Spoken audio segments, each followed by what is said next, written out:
Welcome to Café CLIL 15, Phil. Hi Keith, there you go. I've got me tiger burning bright again today. I've Nice got to to get got to get boring some new bright mugs. cup. Got to get some new mugs, I think. Sorry. Well, we, Yeah.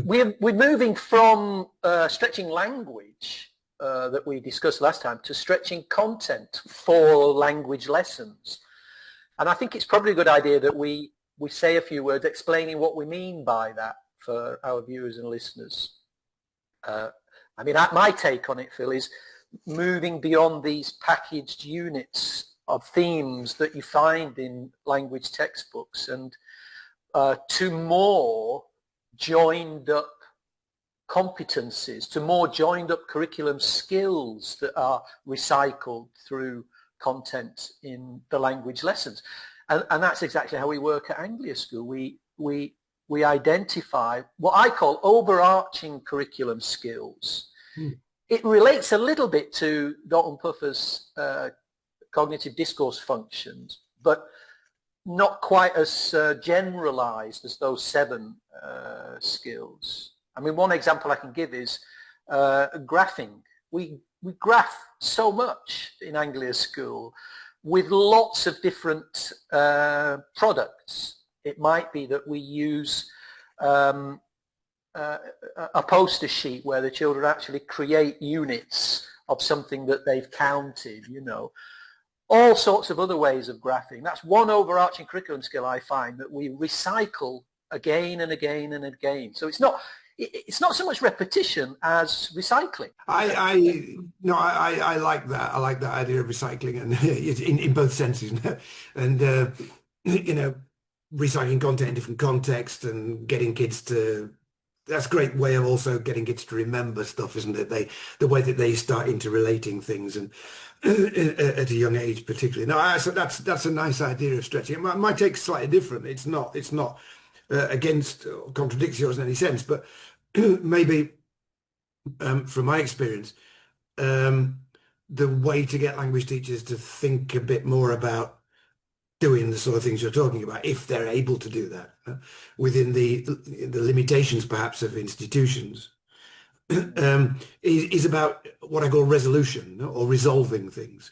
So when you talked about those little 4-page chapters that you get in textbooks, the problem with them, I think we said last week, the problem with them is that they don't really resolve content, but they don't set out to resolve content. So it might well be the chapter might well be about an important thing, save the whales or save the earth from climate change, whatever. But Yeah, what we're trying to say here is that you can't do that in 3 pages. No, it's very yeah, exactly. obvious. And so what if you're going to have to do it in 3 pages because the language teachers, as it were, their parameters limit them, then what you need to do is you need to always start that little 3-page or 4-page journey by saying, at the end of this journey, we're going to do this.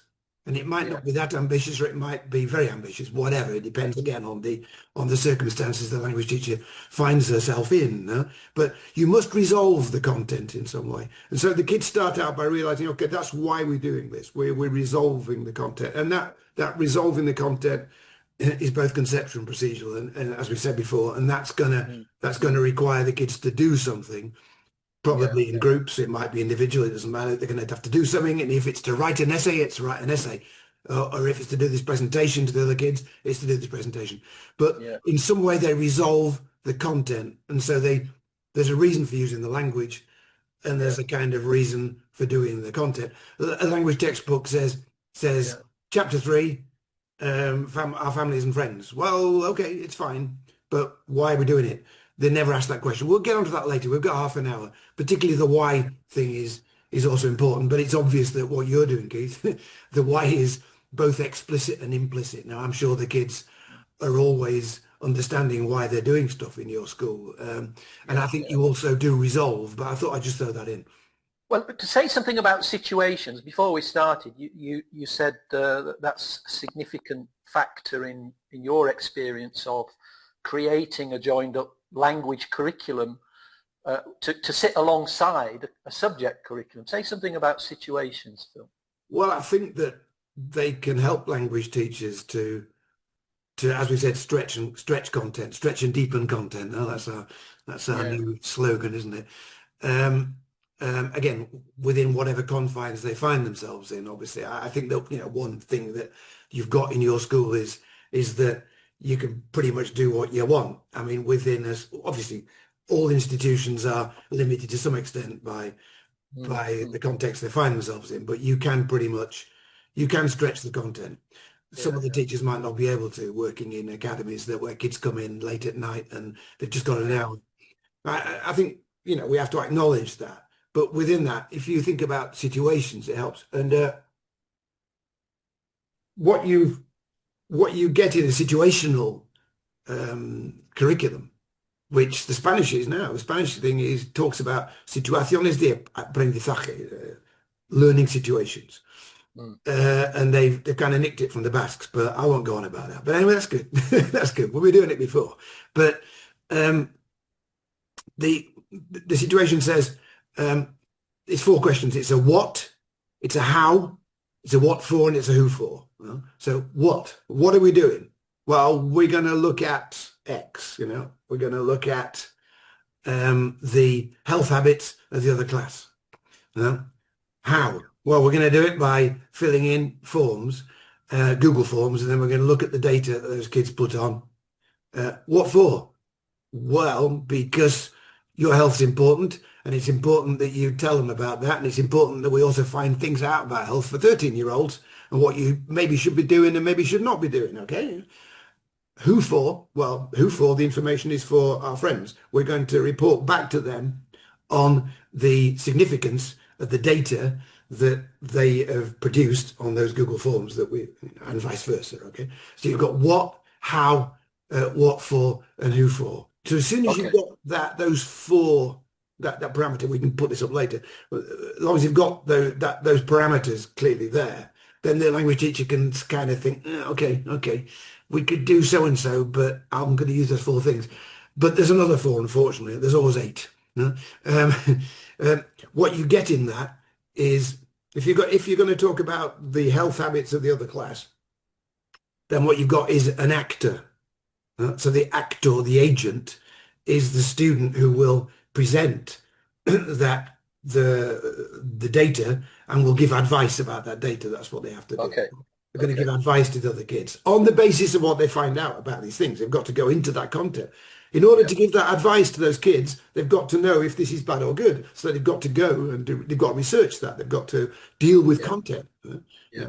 Whether it's 3 classes or 30 classes. No? So they're the actors, and then the actor has a recipient. So the recipient in this situation thing is the student who's listening to the data about his or her habits.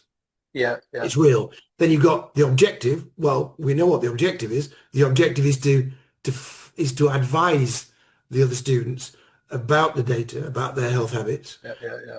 And there's a medium, and the medium might be, a poster on the wall with the data, or it might be Mm-hmm. the Google graphs themselves on a computer where Yeah. the kids Yeah. sit around another group, and the kids have a computer and say, "Hey, this is your data." So there's a medium as well. No?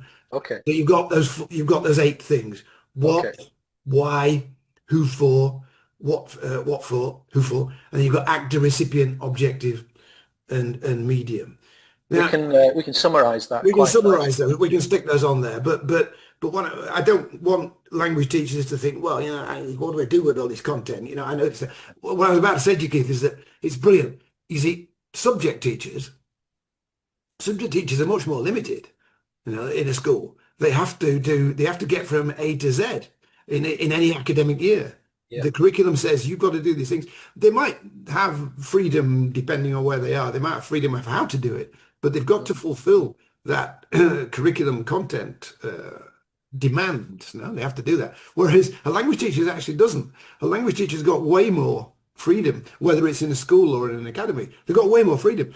They might have in their curriculum. They've probably got a series of linguistic items that they're supposed to be covering, which is a bit weird.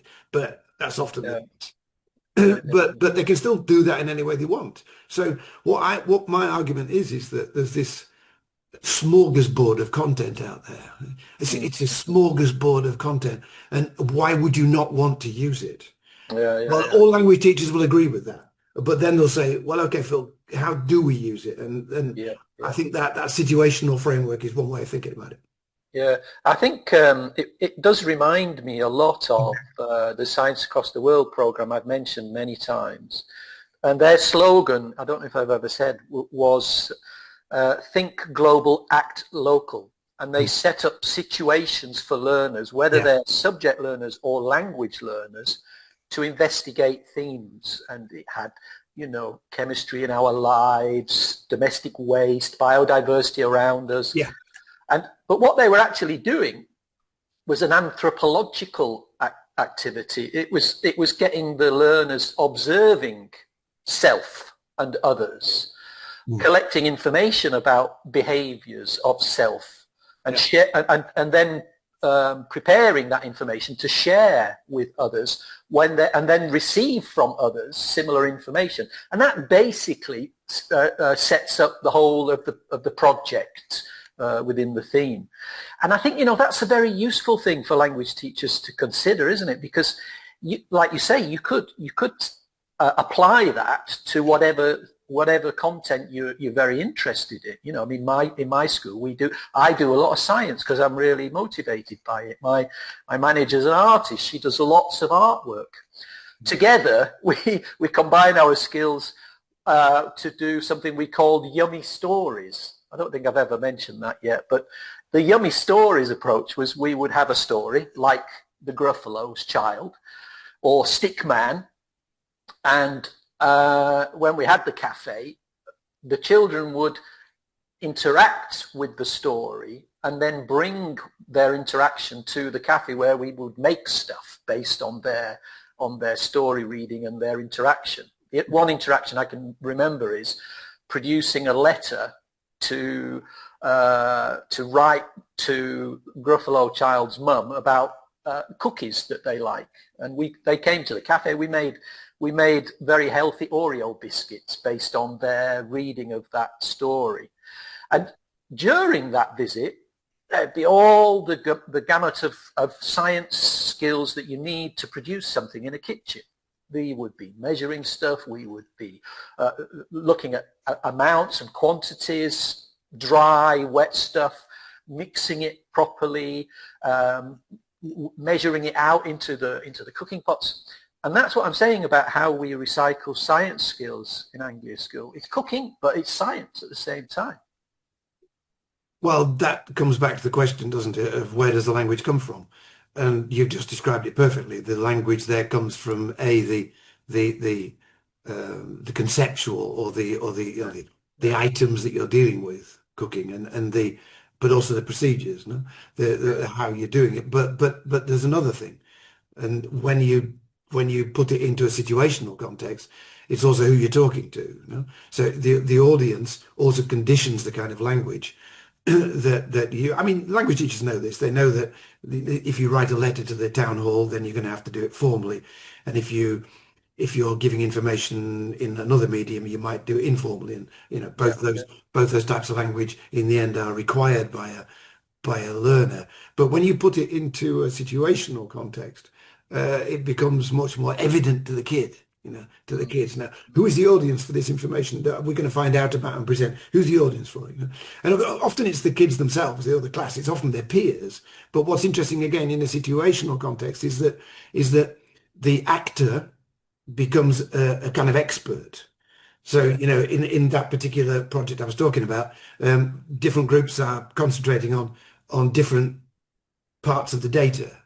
So yeah, one group will talk about, smoking habits in 13-year-olds or something, unfortunately, or whatever, or too much screen time or whatever. They'll talk about that. So they become, experts, inverted commas, on that yeah, content. yeah, So there is a reason to deliver that information to their peers. There's a reason to do it.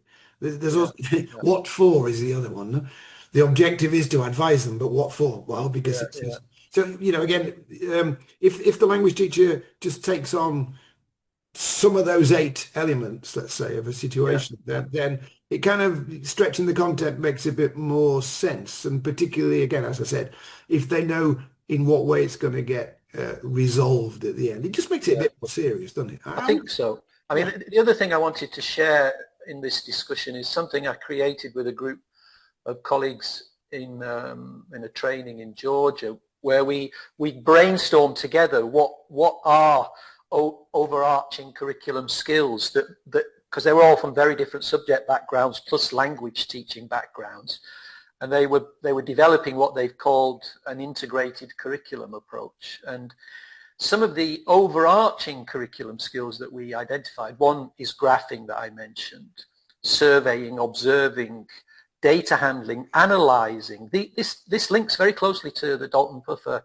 cognitive discourse functions in many ways. Oh, yeah.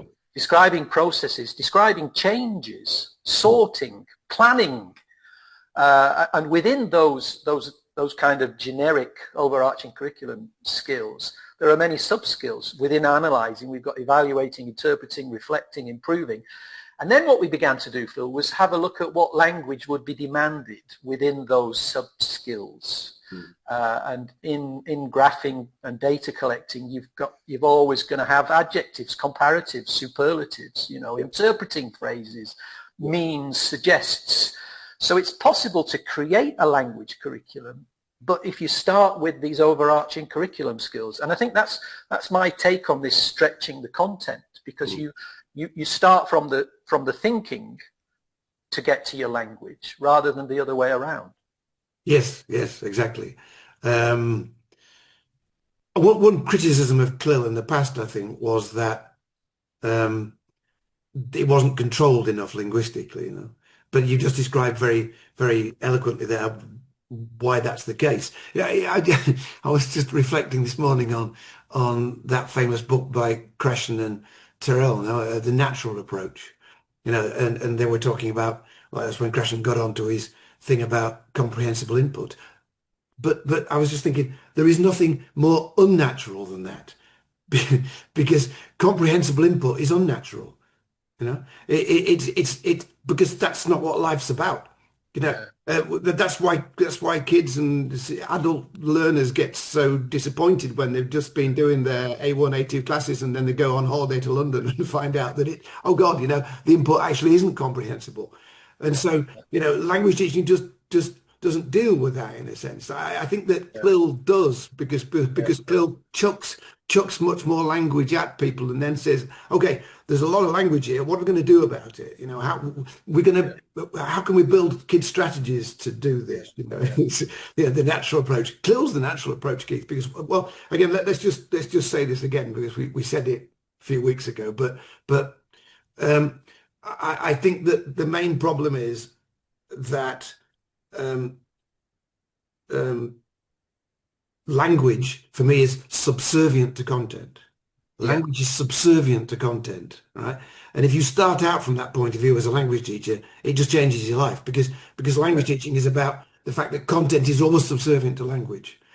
All textbooks, all language textbooks practically, of course they all have topics and they all have themes in every chapter, but it doesn't matter.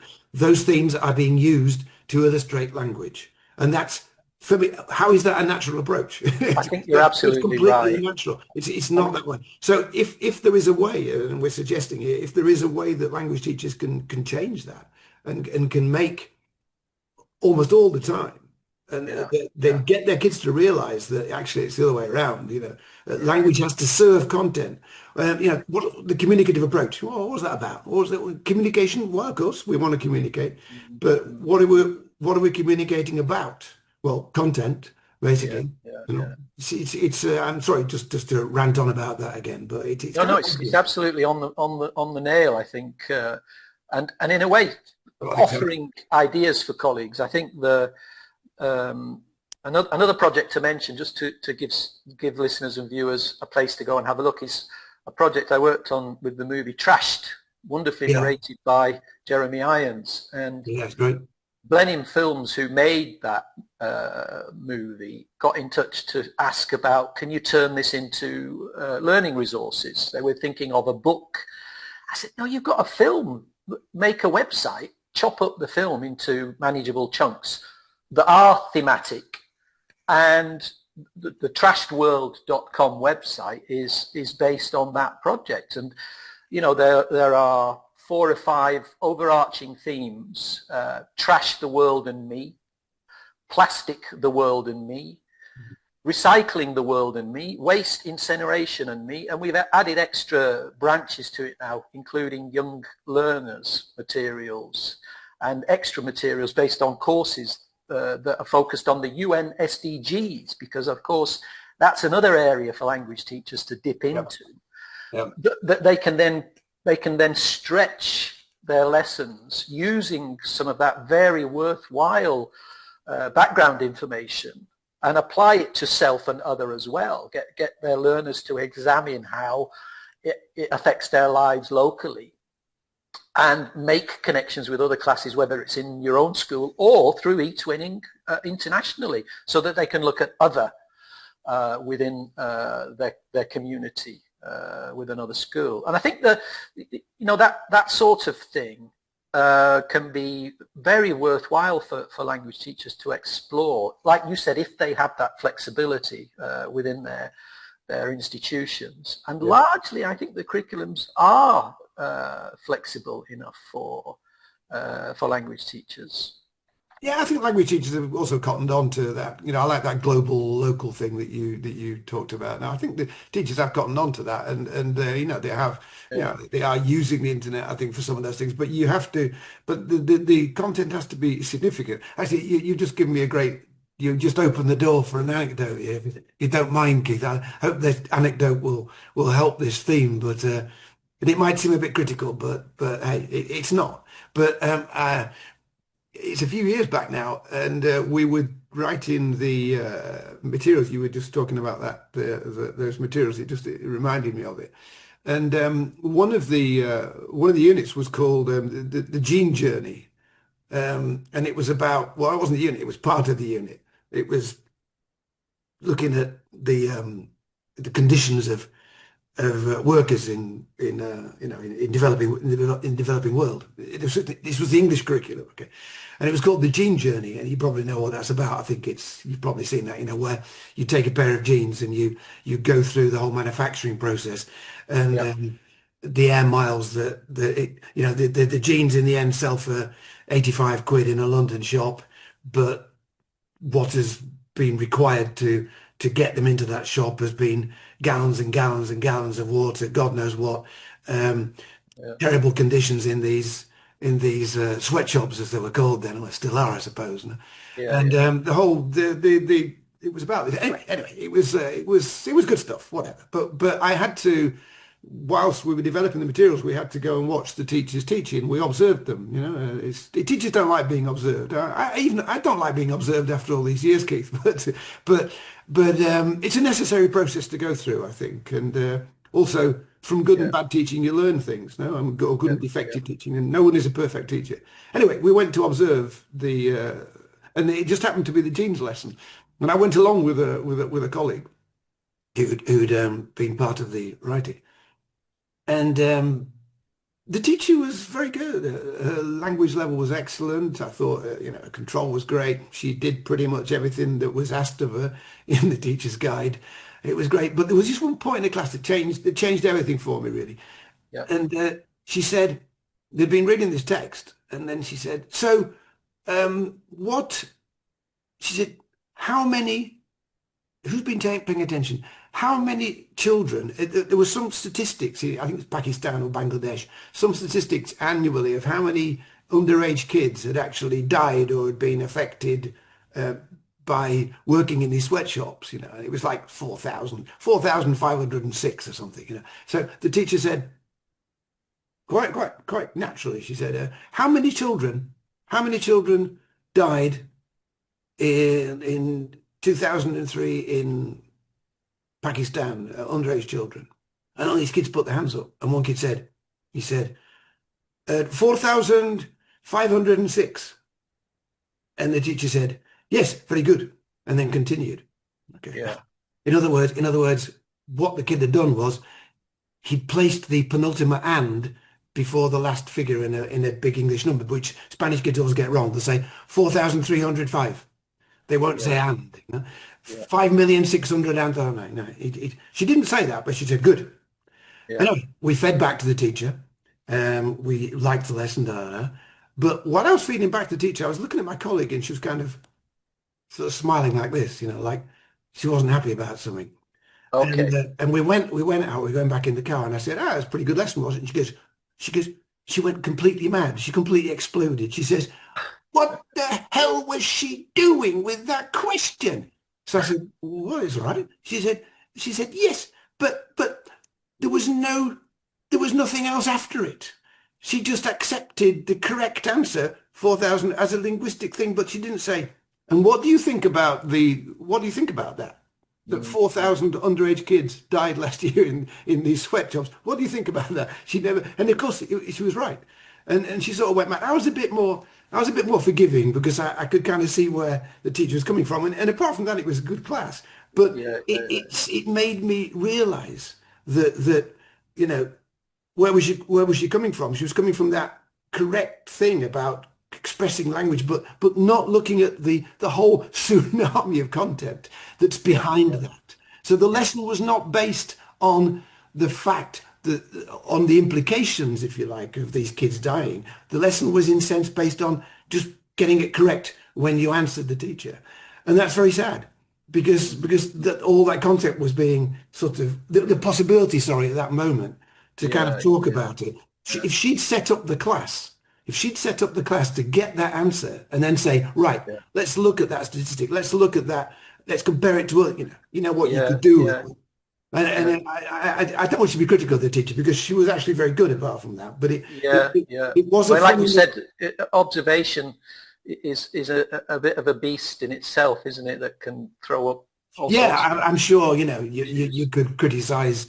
I'm Yeah, sure I've yeah. made awful I mistakes. like your comment about the actor and recipient that I think is was central to all of the Science Across the World projects because it's that relationship that creates audience, isn't it? And I think in building our soft CLIL curriculum in Anglia School, we're always looking at audience, products, and and the journey to get there in sharing information with others or producing something to do something with. Yeah. So the actor recipient thing, I think, is a crucial element of this stretching content. The other thing I wanted to say, because we have mentioned this before, is I paid a visit to Anglia School quite recently to take some lettuce from my polytunnel to my colleagues because we planted so much of the stuff we can't eat it quick enough. And Deanna, my manager, said, "Oh, we've got tomatoes. Would you like them?" And so I took these sprouted tomato seeds that I think I mentioned to you in a previous discussion. And the children, bless them, had scooped out these seeds from the tomatoes, put them in a pot, and there's like 100 of them in the same pot. So I spent some time earlier this week separating them all, with trying not to break the root system. The healthy ones are now individually potted. And so what we're going to do, and this is relevant to stretching the content that we work with in Anglia School, is they'll be planted in the polytunnel. 24 of these tomato seedlings now with healthy roots and leaf systems. And the children will get updates from me about how they're getting on from time to time. I sent one this morning showing them what the process was. In the summer, we'll do a visit and they'll come and harvest from this plant and maybe even have salad lunch with some of their produce. And I think, we Yeah. try very hard in the school to find opportunities like that for the actor recipient dimension that you mentioned. Yeah. No, it clears things up very well, and it also enables a teacher, you know, to help the kids see why they're doing it, and it also helps the teacher to see the kind of language that's going to be used as well. Because obviously, if you're going to report to your parents, or you're going to report to Yeah, people in the yeah, school, you're going to report to officials or you're going to report to your peers. But even if you're reporting to your peers, as I said before, and you're acting in a role of experts, then you have to sure. take it seriously. And you can assess kids on that. You can assess their ability to take register of language seriously, and not Yeah, just yeah, yeah, talk like they yeah. would in the playground. I mean, Yeah. that's part of education, surely. I It's mean, I think one suggestion, one piece of advice I'd give to colleagues who want to explore this area of actor recipient is try to have a look locally, anthropologically locally, look at life locally, and get your learners observing, note taking, uh, summarizing, interpreting what they observe, and share that with a recipient class or group who are doing the same thing while you're doing it with your class, because there's a wonderful amount of motivation in that exchange of information about selves that I think learners really enjoy. It's the language opportunities that sort of arise, if you like. Sometimes you can't plan them, that arise from stretching the content. Now, I have another thing where I've used in training as well, and it's a classic from a language textbook from years ago where it's what's it, tags, no? And the objective is tags. No one uses them anymore, but anyway, it's great. And there's this picture, and this girl's talking to a boy, and and the girl says, do you have breakfast in the morning?" And the boy says, "Yes, I do." And then there's a series of pictures that the kids use, and so then it's like they have to say, "Do you have lunch?" And there's sort of, "Yes, I do." So really, basically, it's yes, I do, no, I don't. Well, okay, Okay, okay. it's a linguistic objective, but of course, I always kind of take the mickey out of this slightly. I say, "What's natural about this with comprehensible input?" No, do you have breakfast in the mornings? And I always ask the teachers, I say, what do you think? What do you think the boy really says? A boy who's been really used to a kind of classes like yours, the boy probably says, "Are you completely insane?" or something. I mean, what are you supposed to say to that question? Well, yes, no, I don't. I'm starved in the whole morning. I don't have lunch, and it goes through this routine. So what I do once I get the teachers to sort of laugh about it a little bit, I say, well, just imagine stretching this. What could you actually do with this to make this a better lesson? Well, to make it a better lesson, you could say, imagine that the girl is asking the boy, what kind of breakfast do you have in your country? You know, there you go. And the boy says, "Oh, and oh, what time do you have breakfast in your country?" Or, look at the content starts to stretch, no? And then you start to move into cultural areas. Now and then, oh, Yeah, what yeah, time what time do you have lunch? Oh, we have lunch at so and so. Again, a bit like your global local thing, no? And then you move through the day. All you've got is a day. It's just a yeah, day in the life of. And the boy yeah, and the girl are just saying, what time do you do? What do you do? Da, da. And yeah, so yeah, you make a project. So the project is that resolving it. You tell the kids at the beginning that you're going to report about what Bulgarian kids have for breakfast, or what Bulgarian kids, what time they do. A Bulgarian day compared to a Spanish absolutely. day or Basque day. Yeah, yeah, yeah. It's not. It ain't rocket science, Keith. It really No, isn't. no. And But it's one of the reasons why the the e-twinning platform is such a great place to find partners to work with. The Trashed World site also has a communication messaging system where groups of teachers can find each other if they found a theme, made some products from their students' work on a part of the film, and then they can swap and they can have a look at each other's products. I mean, an example about that is alternatives to plastic. How do people cope locally with plastic? right. And stories through film from students are very motivating to receive in partner groups like that. We got a very nice narrated visit to a recycling centre, reusing centre they called it, where old items are cleaned up, fixed, and then resold in Slovenia, for example. And the students storyboarded, scripted, filmed, and narrated the whole thing of the visit to send to partners within the platform. I think it's so important that colleagues have those opportunities to create recipient, to use your word. Yeah, it's just the way of thinking about, what I could do in a very limited. I mean, when I was in Serbia, I just got them to think about situations, but I limited it. I said, the situation's got to be about the school you teach in.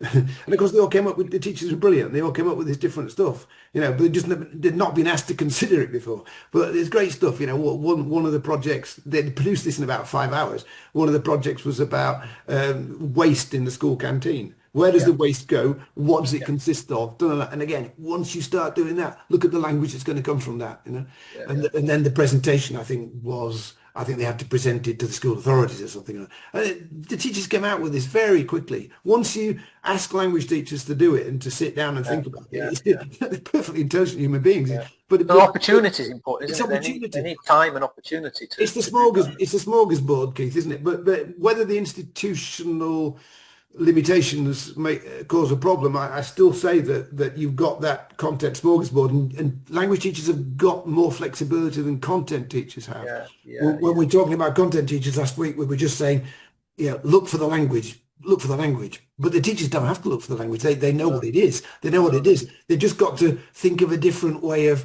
how that language arises, as yeah, we've said, yeah, yeah, but make it subservient to the content. Everything you've said this morning, Keith, everything you've described has been, the language has been subservient to the content object. absolutely, That's absolutely. just I a think that's a good spot to end. I yeah, think we're slightly over with our time, but I think that's a perfect moment to stop.